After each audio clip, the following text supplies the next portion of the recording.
그랬더니 이제 부모들이 생각하는 거하고 많이 다르더라고요. 제가 몇 년 전에 청소년 직업을 봤을 때 1등 연예인, 2등 백댄서 뭐 이런 종류였는데, 이번에 설교 준비하느냐고 좀 보았더니 우리 부모님들이 걱정 안 하셔도 되겠더라고요. 일단 우리 초딩들은 개념이 아직 없으니까 일단 빼고, 중딩들 보면 중딩들은 이렇게 말했습니다. 우리 중학생들은 첫 번째가 교사, 두 번째가 의사, 세 번째가 경찰관, 이렇게 나옵니다. 좀 정신 차린 거죠. 네. 이제 고등학생들은 좀 더 전문적이더라고요. 교사랑 간호사는 교사, 간호사. 그러니까 이제 의사에서 간호사로 좀 내린 거는 이제 고등학교 가면 자기 실력을 알거든요. 그래서 간호사, 그 다음에 생명 자연과학자 또는 연구원, 이런 식으로 뽑았습니다. 이게 이제 이렇게 바뀌게 되어진 거는 아마도 코로나 영향이 컸을 것이다 라는 거죠. 우리 아이들도 이런 그 상황적인 곳에서 직업을 고르고 있습니다. 어떤 직업을 갖든지 간에 하고 싶은 얘기는 제일 직업을 고를 때 중요한 게 직업의식입니다. 우린 그것을 기독교적 용어로 말한다면 소명 또는 사명이라고 말하고 미션이라고도 말하는 거죠. 옛날에는 먹고 살기 위해서 직업을 택했습니다. 그래서 돈 많이 버는 직업, 부자 되는 직업, 이런 직업으로 갔는데 그것이 안 맞아가지고 굉장히 힘들어 했었어요. 근데 요즘 우리 이제 아이들은 직업은 직업으로 갖고 내 인생 속에서 어떤 취미를 가지고 있으면서 직업도 또 여러 개로, 이제 공부도 대학 하나만 졸업하는 게 아니라 필요하면 또다시 고등교육을 배워가면서 자신의 인생을 만들어가는, 그래서 자신의 삶의 보람을 느껴가는 그런 것으로 나아가고 있다라는 것을 볼 수 있습니다. 근데 이제 우리가 중요한 거는 이 직업의식, 소명이 과연 우리 가운데 얼마나 있느냐, 이것이 굉장히 중요한 것이다라는 것입니다. 우리가 벌써 이제 메타버스 시대에 들어와서 사이버상에서 땅을 사고 있지 않습니까? 우리 권사님 중 한 분은 벌써 땅을 사놓으셨다고 하던데, 그러니까 이 사이버상에서 땅을 사는 거는 그냥 가서 지금 막 깃발을 꼽으면 되는 거죠. 근데 이게 왜 허무맹랑한 일이 아니냐면, 우리가 옛날에 인터넷이 들어오면서 도메인이 생겼습니다. 그래서 뭐 korea.com, korean, korea.net 뭐 이런 식으로 도메인들을 만들어 놨는데, 나중에 정말 필요한 그 도메인이 필요할 때에 이것을 써야 되는데 벌써 이미 선점해서 특허를 내놓거나 잡고 있으면 그것을 사야 되는 거예요. 나중에 그게 뭐 10억에도 팔리기도 하고 또 1억에도 팔리기도 하고 몇 천만 원에 팔리기도 하고 이런 일이 있었단 말이죠. 그래서 지금은 사이버상에 땅을 사는 겁니다. 이미 청와대도 팔리고 또 압구정동 뭐 좋은 곳 다 이미 사고 가고 있는데, 문제는 뭐냐면 이게 법적인 통과를 안 받았기 때문에 나중에 가서 이게 법적으로 이게 문제가 생기면 그냥 다 돈을 날릴 수도 있다라는 거죠. 이런 세상에서 우리가 지금 살아가고 있습니다.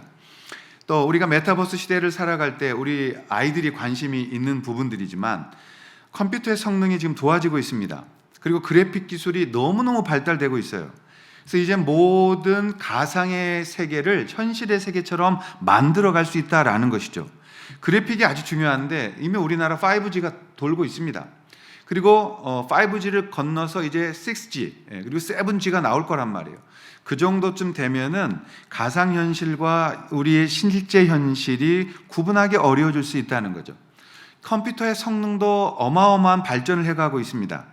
그 굉장히 중요한 컴퓨터 중에 양자 컴퓨터 같은 거, 그리고 이 분야에 굉장히 앞서 있는 회사가 구글입니다. 페이스북이 여기에 늦었기 때문에 나중에 지금 메타버스를 만들고 대반전을 꾀하려고 하고 있는 거죠. 근데 컴퓨터가 얼마나 발달했느냐, 구글에서 만들어낸 컴퓨터가 있습니다. 이게 54 큐비트라는 컴퓨터인데, 우리가 지금 쓰고 있는 양자 컴퓨터 중에 슈퍼컴퓨터가 있는데 이 슈퍼컴퓨터도 굉장히 좋은 거거든요. 근데 이 슈퍼컴퓨터가 1만 년을 풀어야 될 것을 구글에서 만든 이 컴퓨터는 딱 200초에 풀어버립니다. 그러니까 지금은 모든 것들이 유니버스 안에 유니버스, 가상 세계가 수도 없이 펼쳐질 수 있는, 내가 하나님이 싫어서 그냥 저 속에 들어가 살래, 그러면 그 속에 들어가 살아버릴 수 있는 이런 시대 가운데 왔다 이 말이죠.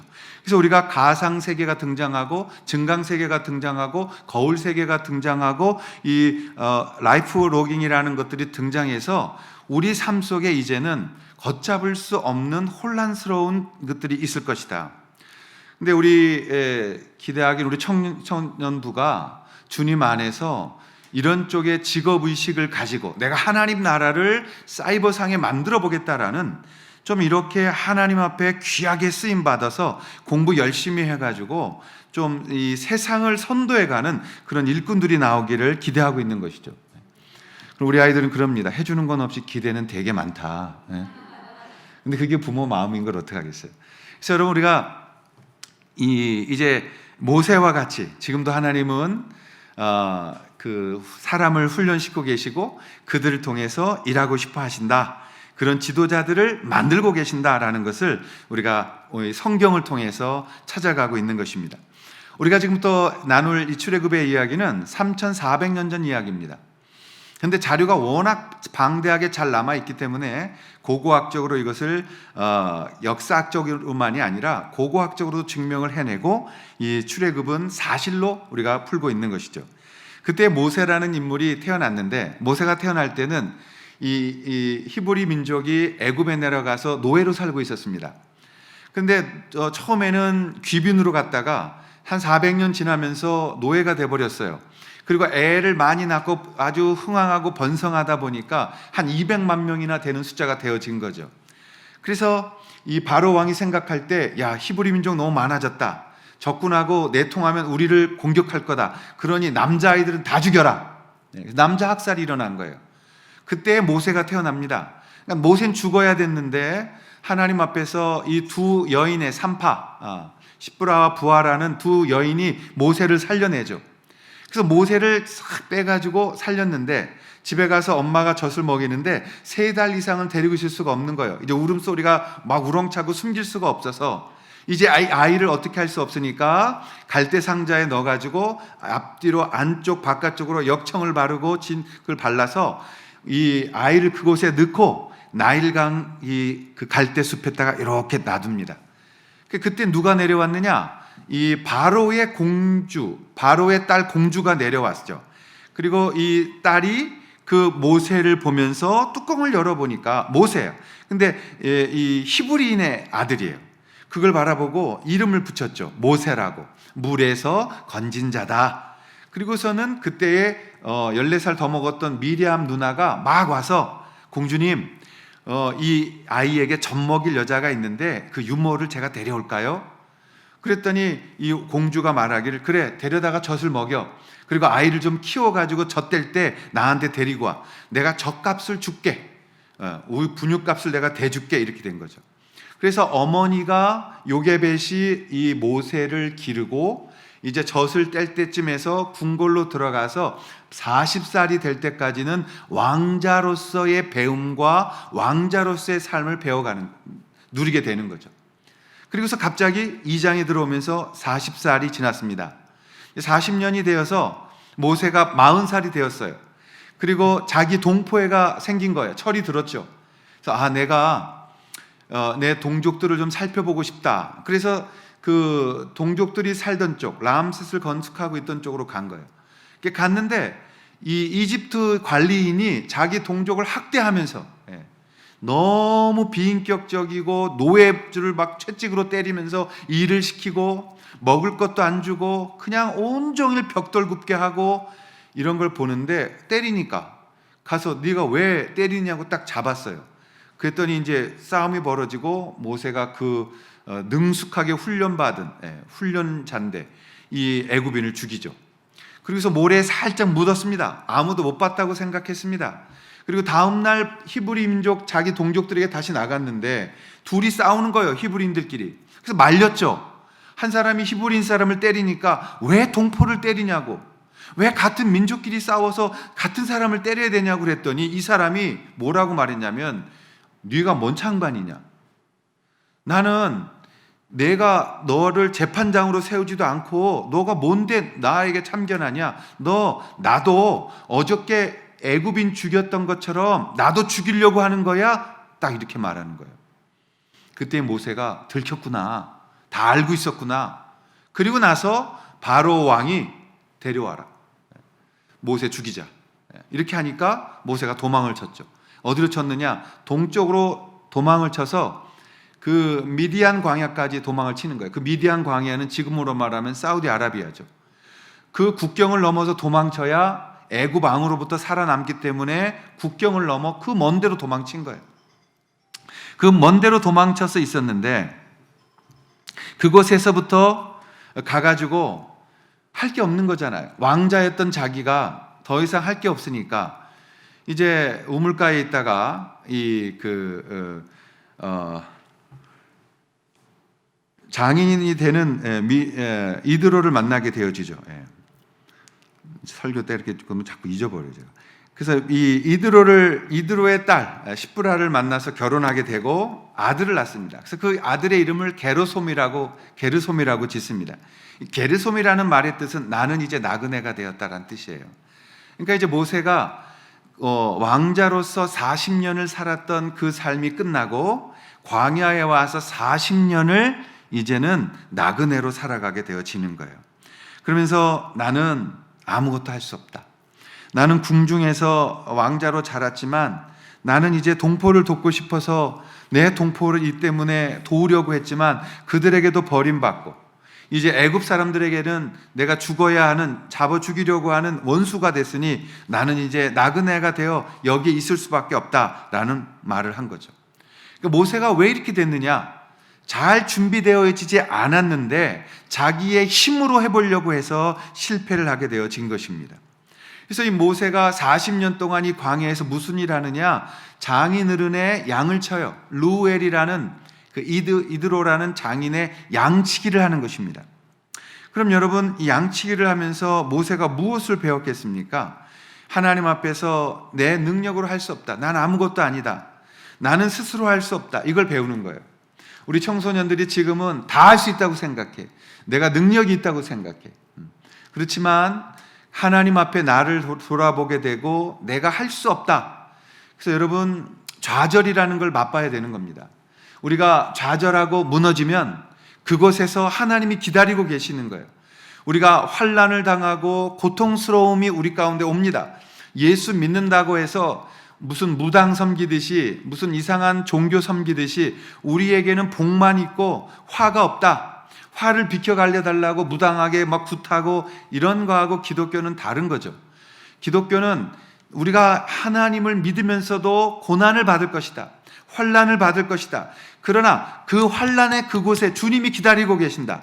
그리고 우리를 부르셔서 우리를 훈련시키시고 이 어려움을 이겨나갈 수 있도록 잘하게 하셔서 이 어려움이 아무것도 아닌 것으로 만들어가게 하시는 승리감을 준비시켜 주시는 것입니다. 모세는 나는 아무것도 할 수 없다라는 무능감을 가지고 자신의 인생을 살아가는 거예요. 그리고 오늘 본문 3장으로 넘어와서는 다시 그 광야길 40년이 끝난 이제 80세의 노인네가 된 거예요. 그래서 이제 80살 먹으신 노인네가 되셔서, 어르신이 되셔서 오늘 이 주님 앞에 서게 되어지는 것입니다.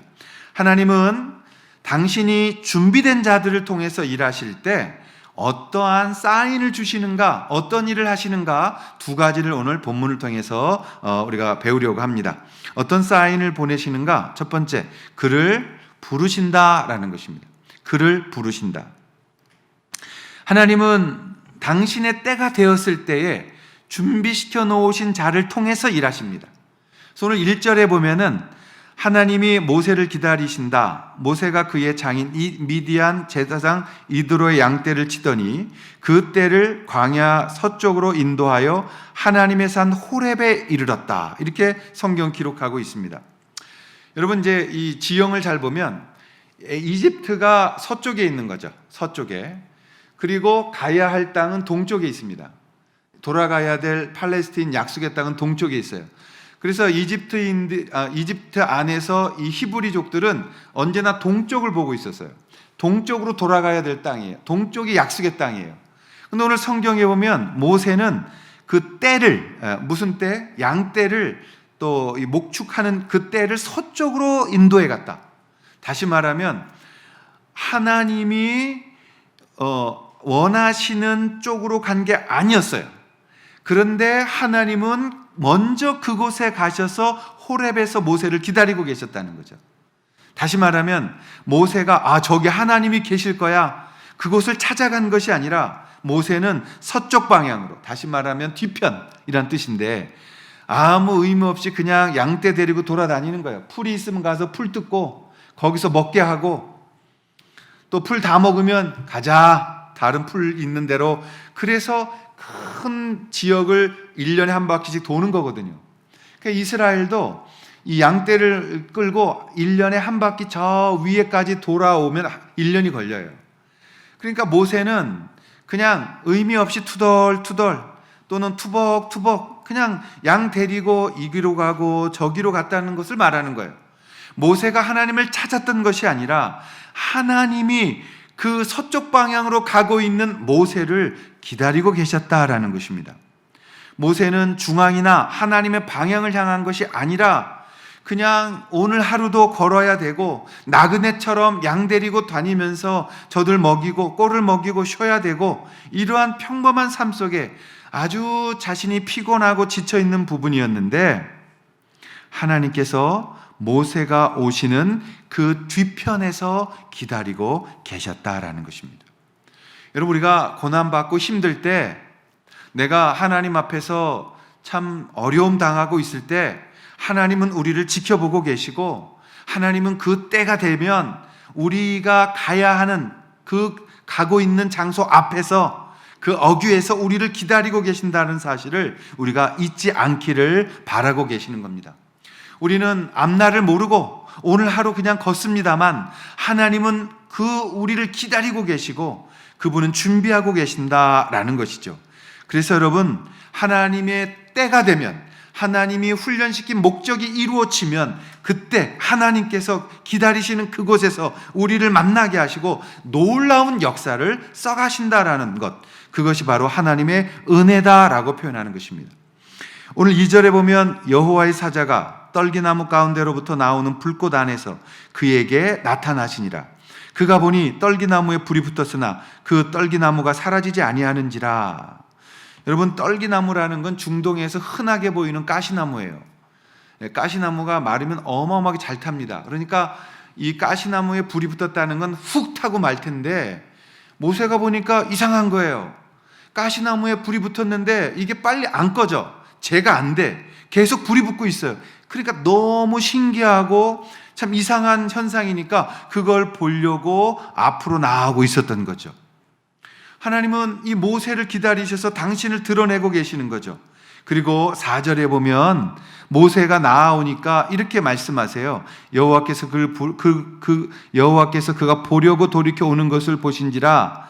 그때에 그를 불러 이르시되 모세야 모세야 하는지라. 여러분, 성경에서 2번을 쓰면은 아주 중요하다는 거예요. 그래서 예수님도 진실로 진실로 내게 이르노니, 2번이라는 건 아주 중요한 걸 말하는 거다. 3번 반복하면 이건 완벽하게 이루어진 걸 말하는 거예요. 그래서 요한계시록에 하나님의 천사가 거룩 거룩 거룩하시다, 이 3번을 외친 것은 모든 것이 끝났다, 하나님의 거룩함에 임재하심을 말하는 거거든요. 그러니까 지금 하나님께서 모세야 모세야라고 부르십니다. 여러분, 이게 굉장히 중요한 거예요. 그가 내 이름을 불러줄 때 우리 인생에 의미가 부여되는 것입니다. 하나님이 내 이름을 불러주실 때에 영원한 생명에 연결이 되어지는 겁니다. 하나님이 내 이름을 2번이나 부르고 있다는 것은 그 존재가 너무나도 중요하다는 것을 보여주고 있는 겁니다. 모세야 모세야. 그 모세를 불러주실 때 그 부르심의 목적이 생겨나고 있는, 의미가 부여되어지고 있는 그 모습을 볼 수가 있는 거죠. 여러분, 우리가 어떤 물건이 있는데 그 물건에 내가 의미를 부여할 때 내 것이 되는 거 아니겠어요? 여러분, 우리가 인생 살아가면서 우리가 서로의 이름을 불러줄 때 의미가 생기는 겁니다. 그래서 그냥 아이가 막 놀다가 우리를 바라보고 막 귀여우면 그 아이를 탁 끌어안고 세우면서 이름을 불러줄 때 그 아이와 나의 관계가 의미가 부여되는 거라고. 제가 요즘 왜 아이의 예를 자꾸 들으면 제가 할아버지가 됐기 때문에 그래서 그런 것 같아요. 그러니까 우리가 이름을 불러줄 때, 우리 유명한 시도 있잖아요. 내가 그 이름을 불러줄 때 한 송이 꽃이 될 수 있는 것. 여러분, 우리가 부부가 서로가 서로의 의미를 부여하기 위해서 불러줘야죠. 근데 이것은 내가 원한다고만 해서 되는 건 아니에요. 사실은 내가 대접받고 싶다면, 내가 의미를 갖고 싶어 한다면, 사실 저도 이렇게 의미를 받고 싶어 하거든요. 인생에 누구나 다 내 인생에 의미를 받고 싶어 한단 말이에요. 그렇게 의미를 받고 싶어 하기 때문에 자꾸 이렇게 기대하는 게 있어요. 남자들은 아내가 좀 나만 이렇게 서비스 해줬으면 좋겠다. 예? 아침에 딱 일찍 일어나면 수건을 딱 이렇게 걸치고 좀 기다려주면 얼마나 좋을까. 예? 해달라는 게 아니에요. 제가 뭐 죽고 싶어서 지금 이런 얘기를 하는 게 아닙니다. 그런 의미를 좀 부여해주면 내가 왕 대접을 받지 않겠는가. 예? 그럼 거꾸로 아내들은 그냥 이렇게 좀 아내에게 의미를 부여줄 때 내가 정말 살아있다라는 걸 느끼지 않을까. 그렇죠? 그런 걸 기대하잖아요. 예? 그러니까 내가 아내들이 미용실 가서 머리 이쁘게 하고 왔으면 누가 제일 먼저 알아줘야 돼. 그렇죠? 예. 근데 왔다 갔다 해도 안 알아봐주면 뭐라 그래? 괜히 머리 이렇게 흔들고, 그죠? 이렇게 봐달라고. 근데도 말을 안 하면 머리 어때? 그러면 어떻게 해야 됩니까? 너무 잘 어울려, 잘했네. 그럼 좋잖아요. 예. 그럼 뭐라 그래요, 남편분들? 맞아요. 간이 밖으로 나온 분들은 이상한데. 그거 왜 해? 얼마 주고 했어? 이렇게 그거 머리 했냐? 막 이러면서. 그러니까 여러분, 우리가 이 이름을 부른다는 것은 그 삶에 의미를 부여해 주는 거예요. 그래서 우리 아이들 이름을 부를 때 그 아이의 인생에 의미를 주는 거죠. 하나님이 지금 모세를 불러내신다고요. 그 주님이 내 이름을 불러주심을 모세가 받은 거죠. 그리고 이제 모세는 그동안 지쳐서 나그네 길 걸었던 모세가 아니라 이제 하나님이 그 이름을 불러내시는 그 하나님의 사람이 되어줄 수 있었다라는 것입니다. 사랑하시는 주님께서 여러분들의 이름을 부르시는, 그리고 그 이름을 불러내심을 듣는 우리 여러분 모두가 되시기를 주의 이름으로 축원합니다. 시편 기자가 39편에 보면 여호와여 나의 기도를 들으시고 나의 부르짖음에 응답하여 주십시오. 하나님 나의 기도에 응답하여 주십시오. 하나님 나의 기도를 들어주십시오. 또 40편 1절에 보면 내가 여호와를 기다리고 기다렸더니 귀를 기울여 주셨다. 여러분, 우리의 기도 제목이 뭐가 돼야 되냐면 내가 하나님이 내 이름을 불러주실 때 내가 들을 수 있는 자가 되게 해주십시오.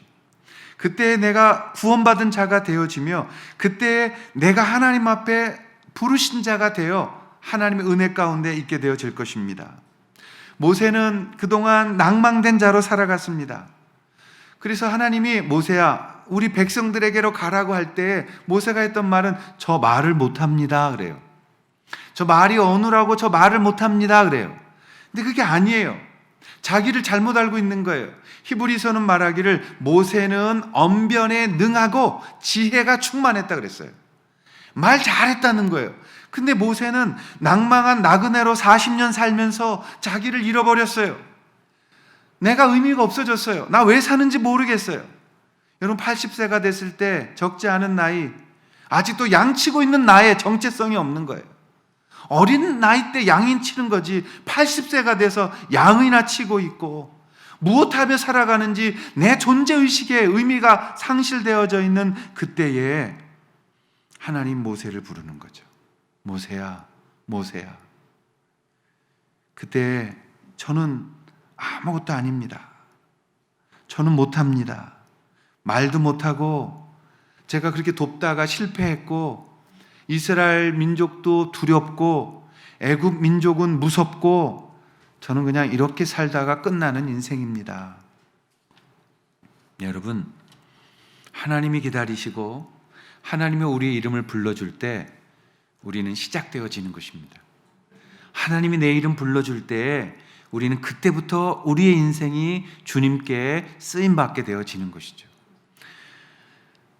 하나님 앞에 나아오고 있는데 이 가시나무가 꺼지지 않아요. 그런데 모세가 그걸 신기하니까 보러 나오니까 5절에 보면 하나님이 이르시되 이리로 가까이 오지 말라. 내가 선 곳은 거룩한 땅이니 내 발에서 신을 벗으라. 신을 벗으라. 예. 여러분, 신을 벗는다는 것은 무엇이겠어요? 신을 벗는 것은 내가 살아오면서 더러워진 부분을 하나님 앞에 드러내놓는 행위라고요. 예수께서 말씀하셨잖아요. 다 이 신발 벗는 행위.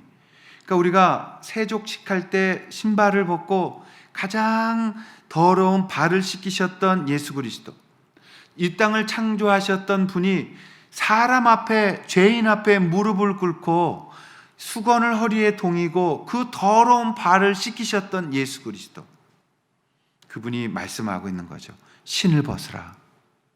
너가 살아오면서 네 앞에 있었던 모든 무의미한 더러운 것들 다 이제 내려놔라.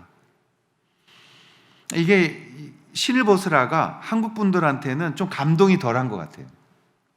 근데 미국에 가면 여러분 이제 그런 문화가 있습니다. 미국 사람들은 신을 잘 안 벗어요. 저희 공부할 때 교수님을 이제 집에 초대했는데 한 서너 분이 오셨었어요. 와니까 이제 문을 저는 정문부터 딱 열고 들어갈 때 우린 신발을 벗죠. 그리고 신발을 벗으니까 이분들이 띵 한 거예요. 신발 벗어야 되나? 그래서 제가 보고 괜찮다고 그냥 신발 벗지 말고 들어오시라고. 근데도 괜찮냐? 그래서 괜찮다고 그랬더니 너무 미안하게 살살 들어오더라고요. 살살 들어온다고 발자국이 안 찍히는 것도 아닌데 살살 들어오셨어요. 그리고서는 이 신발 문화에 대해서 얘기한 적이 있습니다. 우리 한국 사람들은 들어오면 신발부터 벗습니다. 그리고 가서 씻습니다. 근데 미국 사람들은 신발 잘 안 벗어요. 영화 같은 거 보시면 그냥 신발 신은 채로 막 침대에 뒹굴기도 하고 막 이래요. 우리하고 문화가 다른 거예요. 그래서 신을 벗으라 이 말에 한국 사람들은 감동이 좀 덜해. 여러분, 신발 벗으라는 얘기는 뭐냐? 신발 벗으면 그 감추어져 있는 냄새나는 너의 진정한 모습을 보게 되어진다는 거죠. 제가 어렸을 때 중고등부 다녔던 교회는 그때는 마루였습니다. 그래서 신발을 벗고 신발장에 신발을 얹어놓고서 예배당으로 들어왔어요. 한여름엔 이게 참 곤욕스럽습니다. 그 안에서 이렇게 안내를 쓰는 분들 보면 그 수십 켤레의 신발에서 나오는 그 참을 수 없는 이 냄새, 이 냄새 때문에 정말 머리가 아프다 막 이러면서 힘들어하는 걸 기억합니다. 여러분, 이 신발을 벗게 되면 그 냄새를 누가 제일 먼저 맡느냐? 내가 제일 먼저 맡게 되어지는 것입니다. 내가 하나님 앞에서 신발을 벗는다는 것은 모든 것들을 주님 앞에 내려놓는 행위를 하는 것이고 주님이 그 자신의 것을 바라보게 하시는 것입니다. 모세가 철저하게 신을 벗었다라는 것은 하나님 앞에 이 행위를 통하여 하나님, 저는 죄인입니다. 저는 어떤 것도 할 수 없습니다. 라는 고백을 하게 되어진다는 거죠. 여러분, 신발 벗을 때 내 신발 냄새 내가 먼저 맡고 나는 냄새 나는 자입니다. 나는 죄인입니다. 라는 것을 알게 되어질 때에 우리가 다른 사람을 비난하고 공격하게 되는 일에 멈추게 되어진다라는 것입니다. 신발을 벗으면 하나님이 이미 아시는 우리의 냄새, 더러운 세속의 때가 그대로 보여지게 될 것입니다. 그래서 우리가 신앙의 문제는 내가 하나님의 일이라고 열심히 많은 행위를 했다고 생각하는 그것으로부터 예수님과 함께 살아온 삶이 없었음을 돌아보는 것입니다. 우리가 인생 살아왔지만 내가 무엇인가 봉사해왔고 헌신해왔지만 그 속에 정말 하나님과 동행한 것은 없다는 것을 바로 볼 수 있는 것. 그래서 그 신발을 벗고 주님 앞에 섰을 때 우리가 자신을 바라보게 됨으로 인해서 다른 사람을 판단할 수 있는 그러한 권리를 포기하고 그 사람을 오히려 이해하고 사랑하려는 특권을 붙드는 것, 그것이 기독교의 삶이라는 것입니다. 나의 욕심과 나의 약함을 십자가에 못 박는 특권을 우리가 가지게 되어지는 것입니다. 우리가 세상 사람들을 판단하고 그들에게 말을 하고 흉볼 수 있는 것 누구나 다 할 수 있는 것이죠. 그러나 신발을 먼저 벗은 자로서 우리는 이제 내가 다른 사람 흉보고 비난할 수 있는 것들을 내려놓고 오히려 그 사람들을 위해 기도하고 그 사람들을 끌어안을 수 있는 이 특권을 붙들고 나가는 것이 바로 하나님의 특권이라는 것을 부르심을 통해서 모세는 배워가고 있는 것이고 우리도 배워가야 된다는 것입니다. 그래서 모세는 신발을 벗음으로 이제 광야길 40년의 졸업식이 이루어지는 거예요. 이 부분에 패스하게 되어지는 거죠. 그것이 졸업장이 되어진 것입니다. 이제 여러분, 우리가 어디를 가든 무엇을 하든 우리는 이제 주님 앞에 씻음받은 구원받은 자로서 광야이든 광야이든 예배당이든 우리는 이제 걸어다니는 하나님의 성전이 되어지는 것이죠. 우리는 이제 어디를 가든 신발을 벗은 자로서 하나님 앞에 예배하는 곳이 성전이 되어지고 하나님 앞에 서는 곳에 주님이 함께 하심으로 이제는 주님이 우리의 죄를 씻겨주신 자로서 구원받은 자로서 하나님 앞에 설 수 있는 부르는 자리에 서서 입술의 정결함을 갖게 되어지는 거죠. 여러분, 이제 우리의 더러움은 어디서 나오나요? 예수께서 말씀하셨습니다. 제자들이 손을 씻지 않고 음식을 먹는 것을 보면서 예수님께 이르죠. 바리새인들이 말합니다. 당신의 제자들은 왜 정결하게 손을 씻지 않고 음식을 먹습니까? 그러자 예수께서 말씀하셨습니다. 진정한 더러움은 음식을 집어서 입으로 넣는 것이 더러운 것이 아니라 너희들 속에서부터 나오는 악한 말이 더 더러운 것이다. 진정한 정결함은 여러분 우리 안에서 몸에서 나는 냄새가 아니라 우리의 양심과 우리의 잘못된 자기 고집에서 나오는 그러한 입술의 죄악이 정결하지 못함이 이제는 하나님 앞에서의 아직 신발을 벗지 않은 자의 모습으로 서게 되어지는 것이죠.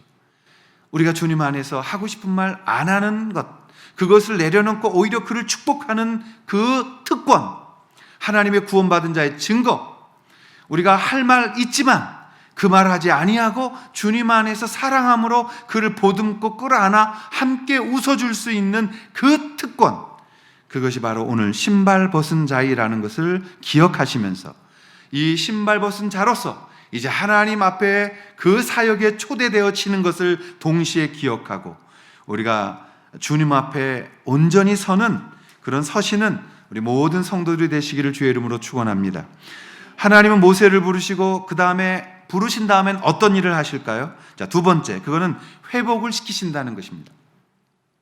여러분 7절에 보면 여호와께서 이르시되 내가 애굽에 있는 내 백성의 고통을 분명히 보고 그들의 감독자로 말미암아 부르짖음을 듣고 그 근심을 알고 있다. 근데 재밌는 게 여기서 하나님의라는 이름이 두 개로 나옵니다. 지금 읽었던 7절에는 여호와께서 이렇게 말씀하시거든요.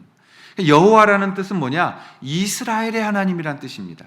다시 말하면 나하고 관계가 맺어진 하나님, 내 이름을 불러주신 하나님, 그래서 그 하나님은 이스라엘의 이름을 불렀기 때문에 모세의 이름을 불러서 당신의 백성 삼으시고 애굽에서 출애굽하게 하시고 하나님 땅으로 나아가게 하시는 나의 하나님, 우리의 하나님, 여호와 하나님이라는 거예요.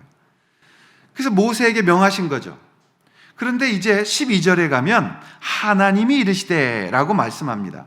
하나님이라는 단어가 나와요. 그래서 하나님이라는 말은 엘로힘이라는 뜻입니다. 그래서 하나님이 이르시되 내가 반드시 너와 함께 있으리라. 내가 그 백성을 애굽에서 인도하여 낸 후에 너희가 이 산에서 하나님을 섬기리니 이것이 내가 너를 보낸 증거다. 이 엘로힘이라는 것은 무슨 말이냐? 보편적인 하나님이죠. 모든 세상을 창조하신 하나님, 다시 말하면 심판을 하시는 하나님, 그리고 공정하신 하나님, 그 말씀을 하고 있는 거예요. 여러분 창세기를 읽어보면 창세기 1장에는 엘로힘의 하나님이 나오는 거예요. 모든 천지 만물을 지으신 하나님. 그런데 2장에 가면 히브리 민족의 하나님, 여호와 하나님이 나오는 거예요. 지으신 자가 책임지시는, 다스리시는 하나님, 우리의 하나님이 되는 거예요. 우리만의 하나님이 되는 거예요. 그 하나님께서 이 너와 함께 하고 있다라는 것입니다. 그 전능하신 분께서 이제 너와 함께 하고 있다. 그래서 모세에게 거룩한 땅으로 인도해내겠다고 하는 거예요. 여러분, 여기서부터는 이제 하나의 개념이 생겼습니다. 뭐냐? 거룩함이란 이 땅에는 없다라는 것이에요.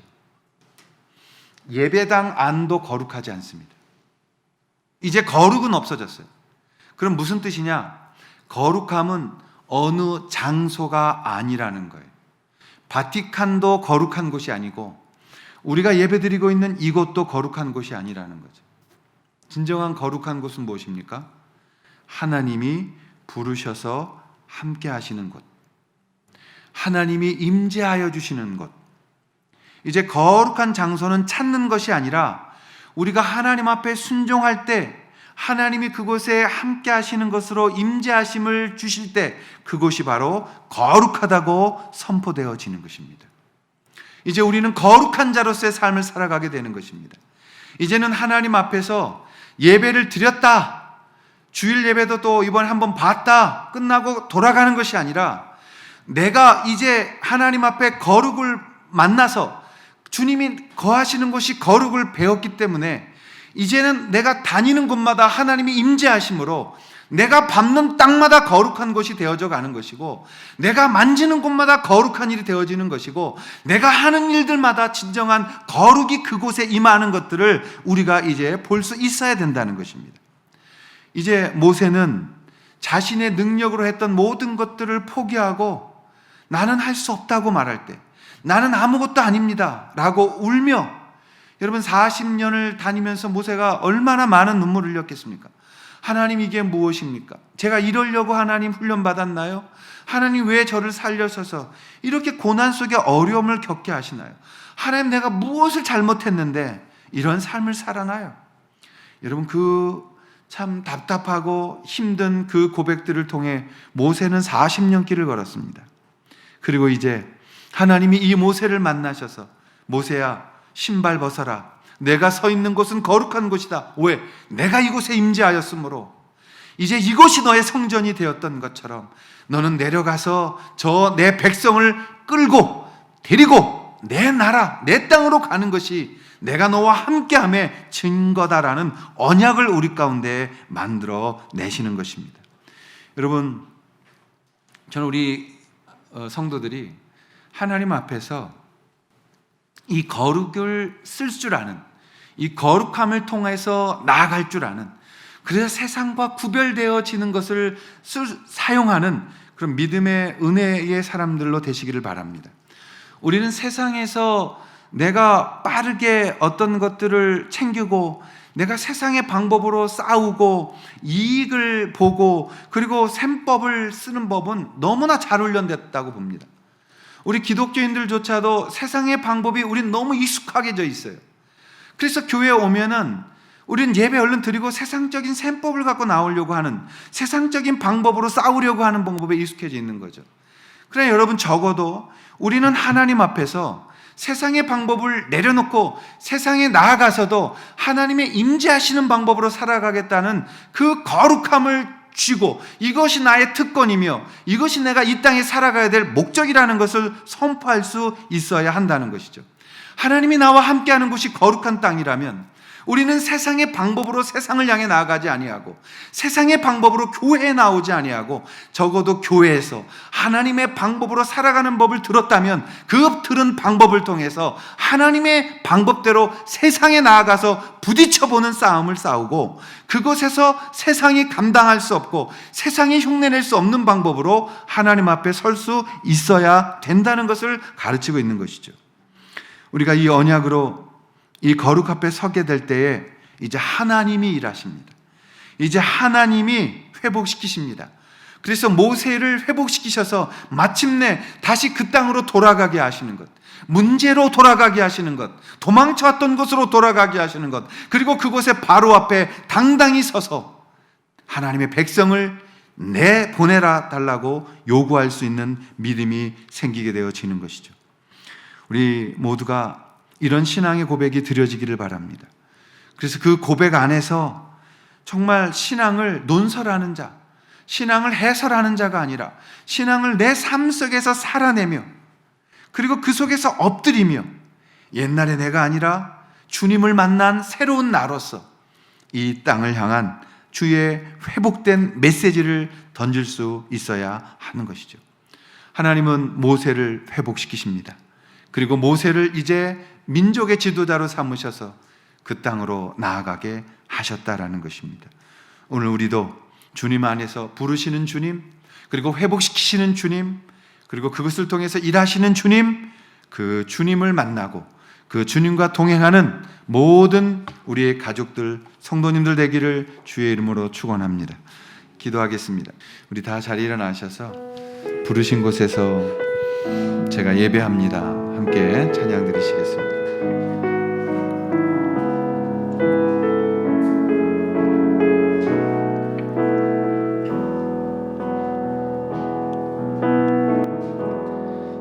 따스한 성령님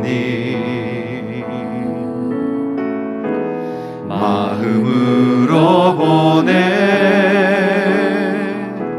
내 몸을 감싸며 주어지는 평안함